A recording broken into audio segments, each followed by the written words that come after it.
गत 27 तारीख दिन चिकड़ा पंचायत जन चाषी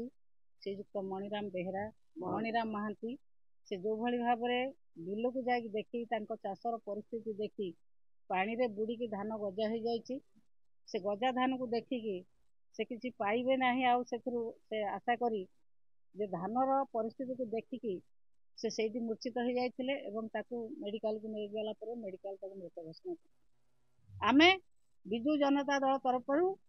ଏବଂ ଚିକଣା ପଞ୍ଚାୟତର सरपंच समिति सेवक चेयरमैन एवं आमर जिला परिषद मेंबर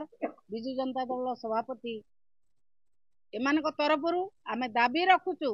सरकार पाखरे जे सरकार तांको परिवार ताको पुओ को चाकरी दियंतु तांको परिवार को 30 लाख टंका दियंतु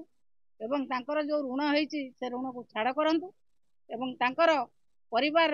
जहाँ जहाँ सरकारी योजना अच्छी सरकारी योजना समस्त सरकारी योजना तांको पाखरे पहुंचू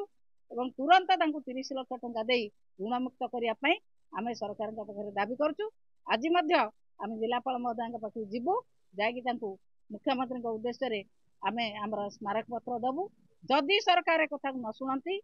चाषी आंदोलन आहुरी तेजिब एवं रास्ता घाट रे चाषी माने निश्चित भाव में लड़ाई करेंगे।